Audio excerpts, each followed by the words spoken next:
Hello everyone, myself Thakur Puneet Rajput and I welcome to you all in Udit pharmacy.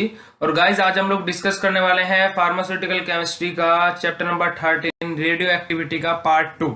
Part 1 में हमने basically introduction देख लिया था, अल्फा बीटा गामा रेडिएशन के बारे में, उनकी प्रॉपर्टीज के बारे में पढ़ लिया था।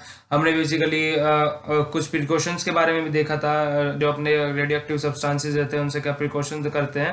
पहले पार्ट में हम ये सब चीज डिस्कस कर चुके हैं। आज के लेक्चर चलिए स्टार्ट करते हैं बिना टाइम वेस्ट किए अपना। देखिए सबसे पहले आज के लेक्चर में हम radiopaque contrast media, radiopaque contrast media, x ray contrast media के बारे में डिस्कस करेंगे। अब देखिए एक्सरे का नाम आया है तो आप लोगों को पता है कि एक्सरे का नाम एक्सरे क्यों पड़ा। देखिए थोड़ा मतलब कॉम्प्लिकेटेड सा क्वेश्चन है कि एक्सरे का नाम एक्सरे ही क्यों पड़ा, है ना। मतलब कि कोई और क्यों नहीं नाम पड़ा, इसको एक्सरे क्यों कहा गया। अब इसके पीछे एक हिस्ट्री है इसकी थोड़ी सी। जैसे अब देखिए कुछ, जैसे अपनी एक रे का नाम हमने अल्फा रख दिया, दूसरी रे का नाम बीटा रख दिया। जो हमारा पॉजिटिव चार्ज कैरी करी थी उसका नाम हमने अल्फा रख दिया, जो जिसके पास नेगेटिव चार्ज था उसका नाम हमने बीटा रख दिया, और जो जिसका कोई चार्ज नहीं था, जिसके पास न्यूट्रल थी, उसका नाम हमने गामा रख दिया। ठीक है। अब एक्सरे का नाम एक्सरे क्यों पड़ा। अब देखिए क्या था, जो अपने फिजिशियन थे, फिजिक्स में भी अपनी मैथमेटिक्स आती है, मैथमेटिशियन फिजिशियन, है ना, ये सब मैथमेटिक्स है। ये सब चीज फिजिक्स अपनी पूरी किस आधार पे चलती है, मानने के आधार पे, लेट मतलब कि मान लिया, है ना। इस पॉइंट ए से पॉइंट बी तक की दूरी एक्स है, या फिर पॉइंट ए से पॉइंट बी तक की दूरी ए है। ठीक है। तो क्या हुआ, जब एक्सपेरिमेंट हो रहा था उस टाइम पे कुछ रेस तो जो हमारी पॉजिटिव चार्ज वाली प्लेट थी उसकी तरफ डाइवर्ट हो गई, कुछ रेस हमारी नेगेटिव चार्ज वाली की तरफ डाइवर्ट हो गई, कुछ रेस सीधी निकल रही थी, और कुछ रेस ऐसी थी जो ना तो पॉजिटिव की तरफ ही डाइवर्ट हो रही थी, ना नेगेटिव की तरफ ही डाइवर्ट हो रही थी, ना ही सीधी निकल रही थी। उन रेज का नाम इस वजह से उन रेज को कुछ नहीं बोला गया, उन रेज को लेट कर लिया गया एक्स। मान लिया कि ये रेज क्या है, एक्स है, तो तभी से उनका नाम क्या पड़ गया, एक्स रे। ठीक है, याद रखने के लिए बिल्कुल इजी है। तो अब हम लोग अपने रेडियो ऑप्टिकल कंस्ट्रक्ट मीडिया के वाले टॉपिक पे आ जाते हैं। एक्सरे का तो हमने थोड़ा इतिहास देख लिया, तो radio optical contrast media, x ray contrast media. तो सबसे पहले हम लोग डेफिनेशन रीड करेंगे। The substance which have the capacity to prevent passage of X ray and hence are opaque on X ray examination are called radio opaque substances. देखिए ऐसे पदार्थ जो क्षमता रखते हैं, या फिर हम बोल सकते हैं कि ऐसे पदार्थ बेसिकली जो इतनी क्षमता रखते हैं, मतलब कि जो ऐसे पदार्थ जिनके अंदर से हमारी एक्सरे इजीली पास आउट हो जाए, है ना। कि देखिए ऐसे पदार्थ जो एक्सरे को पास करने की क्षमता रखते हैं। ठीक है। First line the substance which have the capacity to prevent passage of X-ray, मतलब कि ऐसे पदार्थ जो एक्सरे को पास करने की, मतलब कि पार करने की क्षमता रखते हैं, and hence are opaque on X ray examination.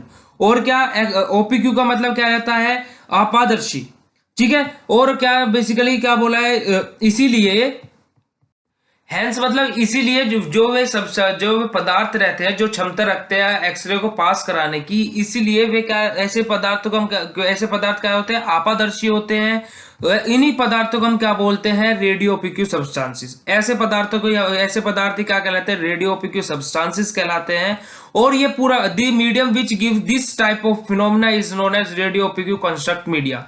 और ये पूरा का पूरा जो हमारा मीडियम है, यानी कि पूरा का पूरा जो ये कंस्ट्रक्शन हमारी हुई है कि पदार्थ एक्सरे को पास आउट, ऐसे पदार्थ जो एक्सरे को पास आउट कराने की क्षमता रखते हैं।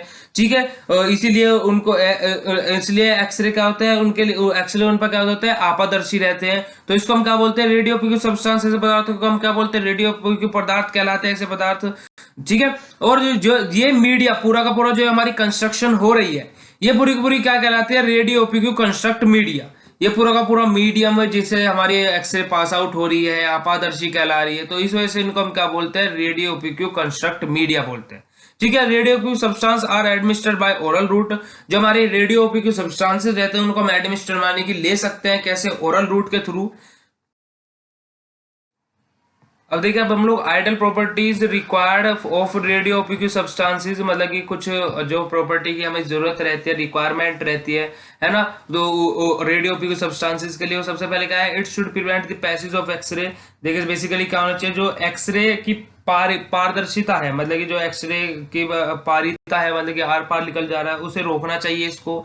दूसरी चीज, it should have an adequate radiodensity, basically जो इसके अंदर क्या पर्याप्त अपारदर्शिता होनी चाहिए। थर्ड है अपना, इट शुड बी स्टेबल, क्या स्थिर होना चाहिए। It should have high solubility, जो इसकी घुलनशीलता है वो ज्यादा होनी चाहिए, है ना, उच्च घुलनशीलता होनी चाहिए, हाई मतलब उच्च या फिर ज्यादा घुलनशीलता होनी चाहिए। It should be non toxic, मतलब कि कोई भी एडवर्स रिएक्शन, मतलब कि टॉक्सिसिटी कोज ना कर पाए, है ना, मतलब कि डिजायरेबल इफेक्ट रहना चाहिए, कोई भी एडवर्स रिएक्शन नहीं फॉर्म करना चाहिए। It should be chemically and physiologically inert, chemically मतलब बेसिकली रासायनिक रूप से और अपना शारीरिक रूप से कैसा रहना चाहिए, इनर्ट। इनर्ट मतलब, ठीक है, इनर्ट मतलब क्या होता है, निष्क्रिय। इसके बाद में नेक्स्ट पॉइंट है, it should have a capacity to accumulate at desired site for the desired time. देखिए बेसिकली क्या, जो अपना it should have a capacity, मतलब कि इसके अंदर इतनी क्षमता होनी चाहिए कि ये डिजायर्ड साइट, जो इस साइट पे हमें इसका एक्शन प्रोड्यूस कराना है। मान लीजिए आपको यहाँ से आपको अपने घर से 1 किलोमीटर दूर, जो भी आपके पास में आपके मामा के घर पे जाना है, ठीक है, आपको मामा के घर पे जाना है, तो साइट क्या हो गया, आपका मामा का घर हो गया, और आपको 1 घंटे के अंदर ही वहां पे पहुंचना है। तो डिजायर्ड टाइम आपका क्या हो गया, मतलब कि 1 घंटा हो गया, और मामा का घर क्या हो गया, आपका डिजायर्ड साइट होगी, मतलब कि आपको वहां पे पहुंचना है और इतने टाइम में पहुंचना है। तो ये बोला था कि इसके अंदर इतनी क्षमता होनी चाहिए कि क्या ये डिजायर्ड टाइम जितने डिजायर्ड साइट, जिस साइट पे हमें इसे पहुंचाना है वहां पे जा सके, और सफिशिएंट टाइम, मतलब कि जितने टाइम में पहुंचाना है उतने टाइम में ही जा सके, ठीक है, समय में जा सके। उसके बाद में next one, it should be easily excreted from the body, और आसानी से अपनी बॉडी में से एक्सक्रीट आउट, बाहर निकल जाना चाहिए थ्रू यूरिन, कैसे भी अपनी बॉडी से थ्रू स्वेट की फॉर्म में, किसी भी फॉर्म में निकल सकता है, वो तो बॉडी से बाहर एक्सक्रीटरी रूट रहते हैं। तो it should be easily excreted from the body, मतलब कि आसानी से बॉडी से बाहर आ जाना चाहिए। अब हम देखें, अब हम लोग बेरियम सल्फेट के बारे में डिस्कस करेंगे। बेरियम सल्फेट का बेसिकली सबसे पहले फॉर्मूला देख लेते हैं। फॉर्मूला क्या होता है बेरियम सल्फेट का, BaSO4। सिनोनिम क्या रहता है, मतलब कि पर्यायवाची क्या रहता है अपने बेरियम सल्फेट का, बेरियम मील और shadow meal.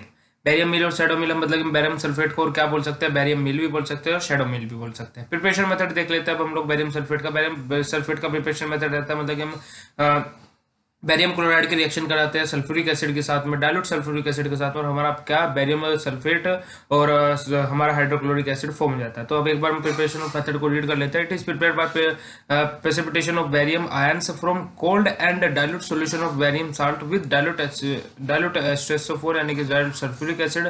The PPT is washed and dried, ठीक है।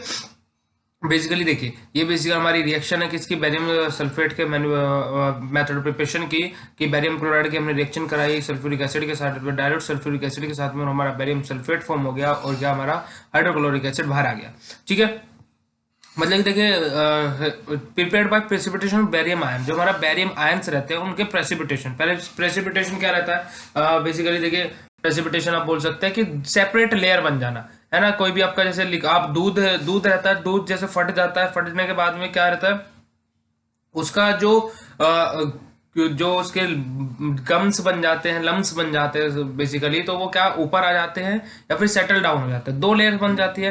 या फिर आप दूसरी कंडीशन देखिएगा, अगर जो आपके घर में क्या दूध बिलो जाता होगा। दूध बिलोने का मतलब क्या है कि जैसे हम बटर बनाते हैं, तो घर पे गांव में ऑब्वियसली जो रहता होगा, या फिर गांव में तो किसी ने देखा भी होगा क्या, कि जैसे दूध बिलोते हैं उसके बाद में क्या होता है कि ऊपर बटर की लेयर आ जाती है और नीचे हमारा क्या लिक्विड रहता है, जिसको हम छाछ बोलते हैं, मट्ठा बोलते हैं। तो क्या रहता है, ये हमारा प्रेसिपिटेशन क्या ऊपर आ गया, हम उसको इजीली सेपरेट कर लेते हैं, जो हमारा बटर रहता है उसको हम बाहर निकाल लेते हैं, जो हमारा मट्ठा रहता है, छाछ रहता है, वो हमारा अलग रह जाता है। तो 2 हमारी लेयर बन गई, नहीं है ना। तो प्रेसिपिटेशन मतलब कि 2 लेयर बन जाना, ठीक है। मतलब कि 2 लेयर बेसिकली होती है हमारी प्रेसिपिटेशन में, मतलब एक तो सॉलिड लेयर, एक लिक्विड लेयर, मतलब कि 2 लेयर अलग अलग लेयर रहेगी, सेपरेट दिखाई देंगी, ठीक है। उसके बाद में इसके अंदर dilute solution of barium salt with barium salt हमारा क्या है पे बेरियम क्लोराइड है, और किसके साथ में रिएक्शन करा रहा है, हम उसकी डाइल्यूट H2SO4 सल्फ्यूरिक एसिड के साथ में, वॉश्ड एंड ड्राइड, ठीक है। PPT is washed and dried. ये हमारी बेसिकली रिएक्शन है हमारी BaCl2 plus H2SO4 arrow BaSO4 plus 2HCl। अब देखिए हम लोग प्रॉपर्टीज देख लेते हैं बेरियम सल्फेट की प्रॉपर्टीज क्या होती है। सबसे पहली प्रॉपर्टी क्या लिखा है, it is a fine white odourless tasteless and bulky powder. कैसा रहता है, फाइन छोटे जो पार्टिकल रहते हैं इसके छोटे रहते हैं, व्हाइट कलर का, ऑर्डरलेस गंधहीन, टेस्टलेस स्वादहीन, एंड बल्की पाउडर मतलब कि भारी भारी पाउडर, मतलब कि भारी पाउडर कैसे कि जैसे आपने लेबोरेटरीज में मरकरी देखा होगा, मतलब कि जैसे आप फिजिक्स लैब में कभी गए होंगे 12th स्टैंडर्ड में 10th स्टैंडर्ड में फिजिक्स लैब में आप कभी गए होंगे, तो आपने मरकरी देखा होगा। मरकरी आपको देखने में अगर जो उसका बोतल आप देखेंगे कितनी लगेगी कि 1 लीटर की बोतल है, आधे लीटर की बोतल है, 250 ml की बोतल है, पर लेकिन अगर जो आप उसको उठा के देखेंगे तो बहुत ज्यादा वेट रहता है उसका। 250 में भी उसका बहुत ज्यादा वेट लगता है ना, तो बहुत ज्यादा हैवी होती है जो अपनी मरकरी रहती है। वैसे अपना जो बेरियम सल्फेट रहता है वो भारी पाउडर है, मतलब कि जो उसका वेट है वो बेसिकली देखने में हमें कम लगेगा, पर लेकिन उसका वेट जो है अगर वेट करके देखें तो वो ज्यादा मतलब कि बल्कि भारी पाउडर है। ठीक है, इसके बाद में देखिए सबसे पहले हमने क्या देख लिया कि फाइन है, छोटे पार्टिकल्स रहते हैं अपने जो बेरियम सल्फेट है। कलर कैसा है, व्हाइट कलर का, ऑर्डरलेस, गंधहीन है, टेस्टलेस, स्वादहीन है और भारी पाउडर है। ठीक है, और पाउडर फॉर्म है मतलब कि सॉलिड फॉर्म में है। इसके बाद में सेकंड पॉइंट है, it is insoluble in water, मतलब कि घुलता नहीं है किसके अंदर, पानी के अंदर। It is not absorb from GIT, GIT मतलब गैस्ट्रोइंटेस्टाइनल ट्रैक के थ्रू ये एब्जॉर्ब नहीं होता है। तो गैस्ट्रोइंटेस्टाइनल ट्रैक के थ्रू अगर जो एब्जॉर्ब नहीं होता है तो हम इसको किस ट्रैक के थ्रू देंगे, इसको हम देंगे इंजेक्टेबल, क्योंकि जब जीआईटी के थ्रू एब्जॉर्ब ही नहीं हो रहा है तो एक्सक्रीट आउट हो जाएगा अपनी बॉडी में से, कुछ फायदा ही नहीं है। जैसे इसको हम कैसे देंगे, इंजेक्टेबल, डायरेक्ट हम इसको किसके अंदर, ब्लड के अंदर पहुंचाएंगे। इसके बाद में लास्ट प्रॉपर्टी का, it is soluble in concentrated H2SO4, घुलता है मतलब घुलनशीलता दिखाता है या फिर घुलता है किसके अंदर, अपने कंसंट्रेटेड सल्फ्यूरिक एसिड के अंदर। डोज कितनी रहेगी अपनी बेरियम सल्फेट की, 200 to 400 gram orally. Orally dose कितनी रहेगी, 200 to 400 ग्राम। ठीक है, उसके बाद में action and uses, action and uses क्या करेंगे अपने बेरियम सल्फेट के, use for X-ray examination of alimentary canal. Basically क्या यूज कर सकते हैं हम इसको एक्सरे एग्जामिनेशन के लिए। देखिए सबसे पहले पॉइंट हमने क्या लिखा है, use for X-ray examination of alimentary canal, मतलब कि जो अपनी आहार नली रहती है उसके एक्सरे एग्जामिनेशन के लिए हम इसको यूज कर सकते हैं। दूसरी चीज है ओरली और by enema for examination of colon. देखिए बेसिकली ओरली मतलब कि ओरली एडमिनिस्ट्रेशन मतलब कि मुंह के द्वारा जब हम इसका एडमिनिस्ट्रेशन करेंगे, by enema for examination of colon. देखिए कोलोन क्या रहता है, अपना पेट।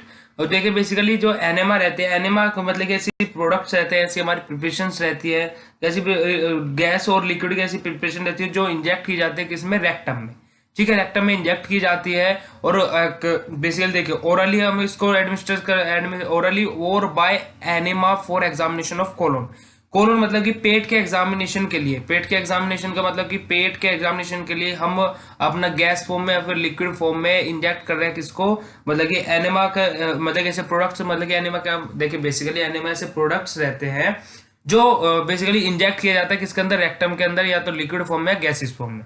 ठीक है, और एग्जामिनेशन किसका कर रहे हैं हम, कोलोन का। तो मतलब कि ऐसे प्रोडक्ट हम इंजेक्ट करा रहे हैं रेक्टम के द्वारा जो हमारे एग्जामिनेशन कर रहे हैं किसका, अपने पेट का। ठीक है, उसके बाद में थर्ड पॉइंट है, use for the preparation of barium sulphate compound powder. Barium sulphate के जो कंपाउंड पाउडर्स रहते हैं, मतलब बेरियम सल्फेट के जो पाउडर्स रहते हैं उनके मैन्युफैक्चरिंग के लिए, प्रिपरेशन के लिए हम बेसिकली अपना बेरियम सल्फेट का यूज कर सकते हैं। ओके, अब देखिए अब हम लोग बायोलॉजिकल इफेक्ट के बारे में देख लेते हैं। बायोलॉजिकल इफेक्ट क्या होते हैं, the effect of radiation on living matter are called biological effect.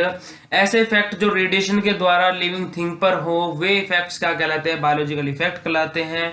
Biological effect of radiation, radiation के इफेक्ट्स क्या क्या होते हैं अपने लिविंग मैटर्स के ऊपर। सबसे पहले ionization and excitation. Radiation cause abnormal chemical effects such as an activation of essential enzyme, coagulation of protein। देखिए बेसिकली क्या है, जो हमारा रेडिएशन है क्या कोज कर देता है इसका, आयनाइजेशन और एक्साइटेशन में। इस कंडीशन में जो हमारा रेडिएशन है वो क्या कोज कर देता है, abnormal chemical effect, chemical effect produce कर देता है, सच एज जैसे कि inactivation of essential enzyme. Basically जो हमारा एंजाइम है जो हमारा पर फंक्शन कर रहा है उसको इफेक्ट, उसका इनएक्टिवेशन मतलब कि उसको बेसिकली बंद कर देना, उसके प्रोसेस को बंद कर देना। कोएगुलेशन ऑफ प्रोटीन, कोएगुलेशन को प्रोटीन का मीनिंग कि जमावट कर देता है, मतलब कोएगुलेशन का मीनिंग क्या होता है, जमावट, मतलब कि जमा देता है अपने प्रोटीन को। तो बेसिकली देखिए जो अपना रेडिएशन है वो क्या कोज कर रहा है, तो केमिकल इफेक्ट प्रोड्यूस कर रहा है जिसकी वजह से जो हमारा एंजाइम है, एसेंशियल एंजाइम है उसका, वो इनएक्टिवेट हो जा रहा है, मतलब कि जो वो एक्शन इनएक्टिवेशन हो जा रहा है उसका मतलब कि जो वो एक्शन प्रोड्यूस कर रहा था वो इनएक्टिवेट हो रहा है, मतलब वो कार्य नहीं कर रहा है। ठीक है, जो मान लीजिए कोई अपनी मशीन है वो 1 घंटे में 100 टैबलेट बना रही है, तो अब क्या वो एक्टिव फॉर्म में है। अब इनएक्टिव हो जाना मतलब कि मशीन का कार्य कम होते होते बिल्कुल बंद हो जाना, है ना। फिर वो 50 बनाती 100 बना रही थी, 50 से 30, 30 से 10, 10 से फिर एक भी नहीं बना रही, इनएक्टिवेशन की तरफ मूव ऑन कर रही। दूसरा कोएगुलेशन ऑफ प्रोटीन मतलब कि प्रोटीन का जम जाना, जमावट कर देना प्रोटीन की। तो ये किस कंडीशन में होता है, रेडिएशन की वजह से। उसके बाद में ionization of nucleic acid like DNA and RNA damage this cell. जब अगर जो हमारा न्यूक्लिक एसिड का आयनाइजेशन हो जाता है, जैसे कि हमारे डीएनए का, आरएनए का अगर जो आयनाइजेशन हो जाता है, तो उस कंडीशन में क्या हो जाता है, जो हमारी सेल रहती है उनको डैमेज करना स्टार्ट हो जाता है, मतलब कि डैमेज होने वो स्टार्ट हो जाती है। ठीक है। अब देखिए सेकंड क्या है, रेडिएशन के द्वारा क्या इफेक्ट प्रोड्यूस हो सकता है। सेकंड है अपना स्किन डैमेज। स्किन डैमेज में when skin is expose to radiation it में कोज, जब हमारी स्किन रेडिएशन के कांटेक्ट में आ जाती है तो उस टाइम पे क्या क्या हमें कोज हो सकता है, मतलब क्या क्या हो सकता है हमारे स्किन के साथ में। Reddening of skin, blackening of skin, loss of hair, dryness of skin और burning of skin. Burning of skin मतलब कि स्किन का जलना, जलन महसूस होना हमें स्किन के अंदर। ड्राइनेस ऑफ स्किन मतलब कि जो अपनी स्किन रहती है उसका क्या हो जाना, रूखापन हो जाना, मतलब कि बेसिकली उसका फटना स्किन का, है ना। आपने देखा होगा कि सर्दी के टाइम पे अपने होठ भी फटने लगते हैं, अपने हाथ भी फटने लगते हैं। आप स्किन पे ऐसे रेस्ट करके देखते हैं, मतलब कि आप नाखून फेर के देखते हैं तो क्या होता है उस टाइम पे कि स्किन पे एक व्हाइट कलर की लेयर, मतलब कि ड्राइनेस हो जाती है स्किन की। वो कंडीशन वाला कहते हैं ड्राइनेस। लॉस ऑफ हेयर मतलब कि स्किन पे से हेयर का लॉस हो जाना, है ना, मतलब कि हेयर बाल उड़ जाना बेसिकली। ठीक है। उसके बाद में ब्लैकनिंग ऑफ स्किन, काला हो जाना। Reddening of skin basically skin का मतलब कि देखिए लाल हो जाना स्किन का, मतलब कि क्या, रेडिएशन के कांटेक्ट में आने के बाद जब अपनी स्किन रेडिएशन के कांटेक्ट में आ जाती है तो क्या क्या हो सकता है, radiation, reddening of skin, skin का लाल हो जाना। ब्लैकनिंग ऑफ स्किन, स्किन का काला हो जाना। लॉस ऑफ हेयर, बालों का उड़ जाना। ड्राइनेस ऑफ स्किन, त्वचा क्या अपनी जो स्किन है वो बेसिकली क्या हो जाए, ड्राई हो जाए, रूखी त्वचा हो जाए अपनी, फटने लगे। बर्निंग ऑफ स्किन, जलन महसूस होना, जलने लगे कि जलन महसूस हो रही है आपको अपनी स्किन पे, है ना। हाथों पैरों में जैसे बोलते हैं ना, हाथों पैरों में आज जलन महसूस हो रही है मुझे, ये हमारे रेडिएशन के कांटेक्ट में आने के अगर जो हमारी स्किन डैमेज के अंदर आ जाएगा, जब वो रेडिएशन हमारा इफेक्ट प्रोड्यूस करता है, क्या स्किन के ऊपर क्या इफेक्ट प्रोड्यूस करता है, बेसिकली लाल कर देता है स्किन को, काला कर सकता है, बाल उड़ सकते हैं, ड्राइनेस, त्वचा सूखी हो सकती है अपनी, फट सकती है, बर्निंग, जलन महसूस हो सकती है। ठीक है।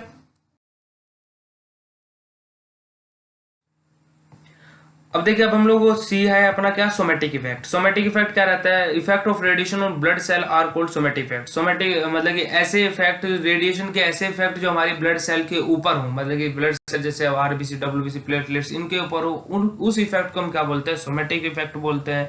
These are cause due to excessive exposure of radiation. Basically ये इफेक्ट हमारा कैसे प्रोड्यूस होता है या फिर कैसे बनता है, जो हमारा सोमेटिक इफेक्ट है कैसे हमारा हो सकता है कि जब हमारे बॉडी जो लिविंग थिंग है वो ज्यादा कांटेक्ट में आ जाए किसके, हमारे रेडिएशन के। ठीक है। डीज इंक्लूड, इसके अंदर हमें क्या क्या होने के चांसेस रहते हैं सोमेटिक इफेक्ट के अंदर, अनीमिया, लुकेमिया और कैंसर। देखिए अनीमिया क्या आता है, जब हमारे ब्लड के अंदर अंदर हीमोग्लोबिन की डिफिशियंसी हो जाती है, उस कंडीशन को हम क्या बोलते हैं, अनीमिया बोलते हैं। लुकेमिया क्या होता है, लुकेमिया ऐसी कंडीशन रहती है जिसके अंदर हमारी डब्ल्यूबीसी यानी कि जो हमारी ल्यूकोसाइट्स रहती हैं वे बेसिकली इंक्रीज हो जाती हैं, और जो हमारा लुकेमिया है वो मतलब कि पुश करता है किसको, अनीमिया को, मतलब कि अनीमिया होने में भी हेल्प करता है जो हमारा लुकेमिया रहता है। उसके बाद में कैंसर। कैंसर तो आप लोगों को पता ही होगा, कैंसर भी डिफरेंट डिफरेंट टाइप के रहते हैं, skin cancer, blood cancer, different different के टाइप के अपने कैंसर से रहते हैं। उसके बाद में देखिए नेक्स्ट अपना पॉइंट लिखा है, somatic effect are observed from, somatic effect are observed after many year from exposure. देखिए बेसिकली जो हमारा सोमेटिक इफेक्ट है वो ऑब्जर्व मतलब कि हमें उसको महसूस कब होता है, आफ्टर मैनी ईयर, बहुत सालों के बाद।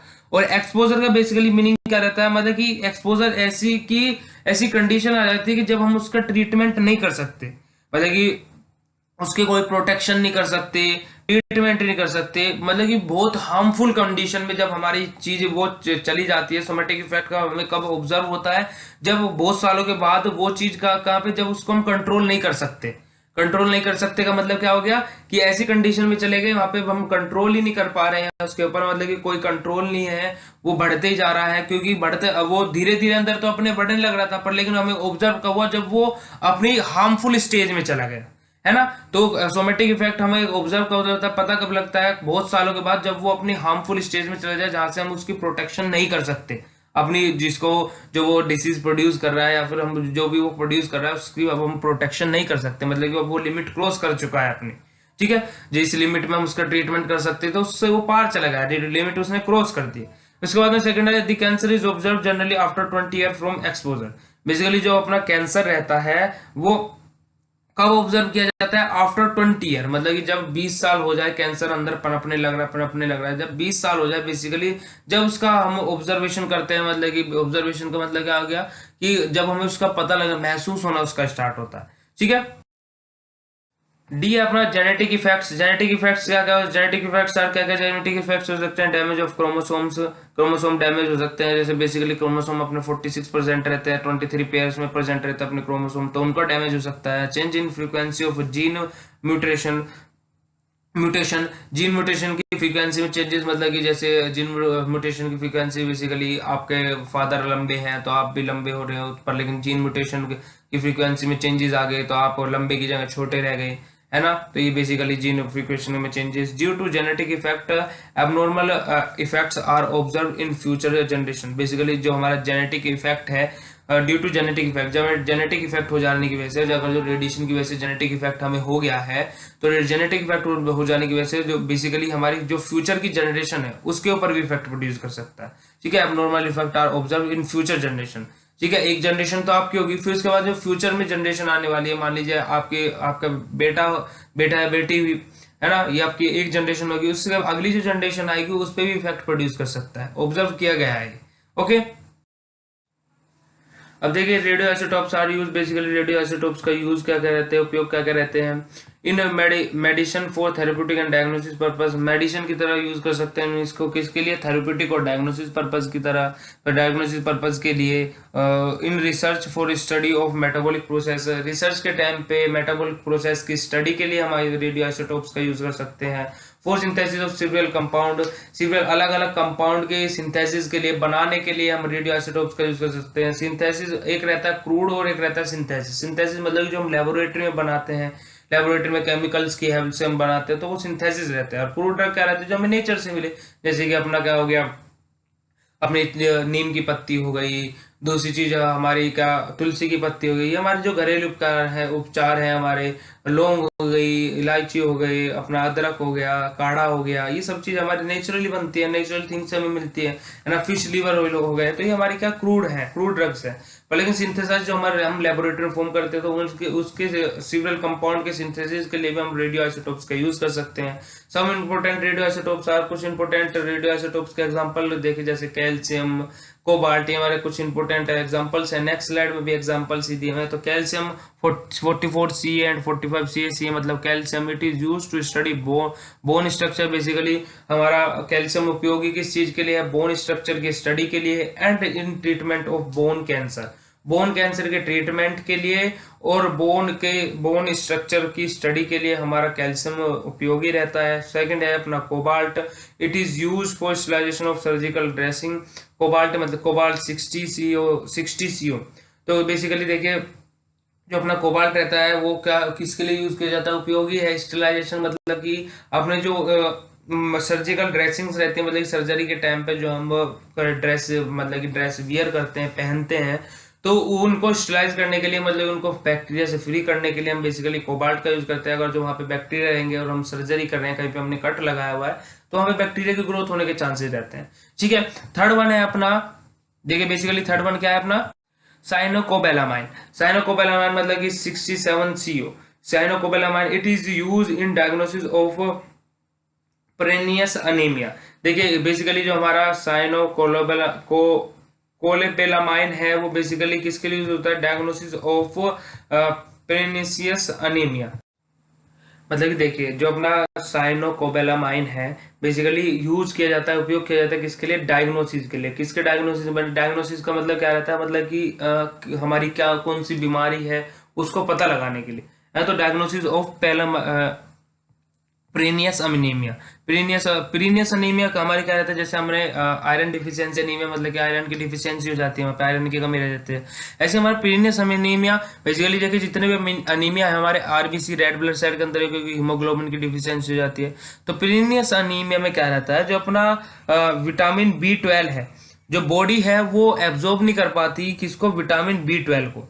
ठीक है, तो ये हमारा कंडीशन क्या हो जाती है, इस डिसीज को हम क्या बोलते हैं, जब हमारी बॉडी विटामिन B12 को एब्जॉर्ब नहीं कर पा रही, इस कंडीशन को आप क्या बोलते हैं, प्रीनियस अनीमिया। तो उसको पता लगाने के लिए कि प्रीनियस अनीमिया है या नहीं है, तो हम साइनोकोबालामाइन का यूज करते हैं। ओके,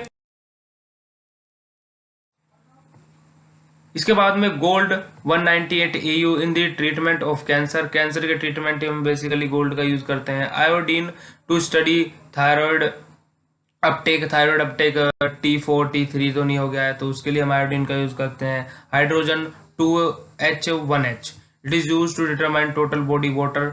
बॉडी वाटर के डिटर्मिनेशन के लिए हम उपयोग करते हैं बेसिकली, जो मतलब कि टोटल मतलब कि पूरा का पूरा अपना जो अपना बॉडी का वाटर है उसके डिटर्मिनेशन के लिए, उसके मापन के लिए हम कुछ भी डिटर्मिनेशन का मतलब कि उसका मापन के लिए या फिर उसके आइडेंटिफिकेशन के लिए हम बेसिकली हाइड्रोजन का यूज करते हैं। Oxygen use in study of photosynthesis, photosynthesis की स्टडी में बेसिकली ऑक्सीजन का यूज करते हैं। सोडियम 2Na24Na, देखिए for the estimation of extra cellular fluid, extra cellular fluid के एस्टिमेशन के लिए हम बेसिकली सोडियम का यूज करते हैं। अब देखिए एस्टिमेशन का मीनिंग क्या हो जाएगा, अनुमान लगाना। ठीक है, for the estimation of extra cellular fluid मतलब कि कितना एक्स्ट्रा सेलुलर फ्लूइड हम अनुमान लगा रहे हैं। जैसे कि अब हम बोल दे कि मामा के घर की दूरी यहाँ से लगभग 4 किलोमीटर होगी, लगभग मतलब कि हम अनुमान लगा रहे हैं, हमें फिक्स नहीं पता है। ठीक है, उसके बाद में iron to measure life span of RBC, basically हम आयरन का किसके लिए यूज करते हैं, आरबीसी के लाइफ स्पान को आइडेंटिफाई करने के लिए, पता लगाने के लिए, मेजर करने के लिए हम किसका यूज करते हैं, अपने आयरन का। Carbon 14C for the metabolism of carbohydrate and fats, carbohydrates और फैट्स का मेटाबॉलिज्म करने के लिए हम बेसिकली यूज करते हैं किसका, कार्बन का। ओके, इसके बाद में अब देखिए हमारा हाफ लाइफ क्या होती है, it is the time in which the amount of the radioactive substance is decrease to half of its original. देखिए बेसिकली हाफ लाइफ क्या रहती है, हाफ लाइफ ऐसा टाइम रहता है जब हमारे जो रेडियो एक्टिव सब्सटेंस है, जो उसका अमाउंट है वो डिक्रीज हो गया, आधा रह जाए। मान लीजिए आपके पास में 10 टॉफी है और आप कितने टाइम में उनको आधा कर दे रहे हैं। मान लीजिए आपके पास 10 टॉफी है और 5 दिन में आपके पास 5 टॉफी बची, तो जो आपके आधा हो गई, ओरिजिनल क्या थी 10 थी, उसकी आधी कितनी बची, 5 बची।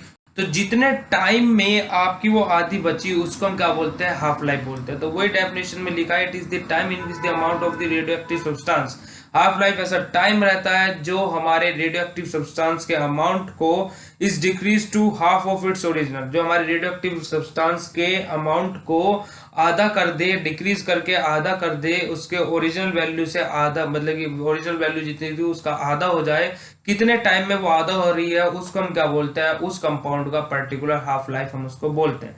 ठीक है, हाफ लाइफ को हम डिनोट करते हैं टी हाफ से, तो T half is equals to 0.693 angstrom पर लैम्डा। ठीक है, अब ये क्या है हमारा बेसिकली लैम्डा, और ये लैम्डा यहाँ पे क्या डिनोट कर रहा है, lambda is denoted by density constant. Density constant को किससे डिनोट किया जा रहा है, लैम्डा से। ओके ओके गाइज, आज का लेक्चर हमारा यहीं पे खत्म हुआ। आज हमने क्या पूरा का पूरा हमारा चैप्टर नंबर और फार्मास्यूटिकल केमिस्ट्री का चैप्टर नंबर 13 रेडियो एक्टिविटी पूरा का पूरा खत्म हो गया है। ठीक है, लास्ट चैप्टर बचा है बस अब हमारा फार्मास्यूटिकल केमिस्ट्री का। तो लेक्चर कैसा लगा हमें कमेंट सेक्शन में लिख के जरूर बताइएगा। Thank you so much for watching this video. मिलता है नई वीडियो के साथ, तब तक के लिए बाय, धन्यवाद, नमस्कार।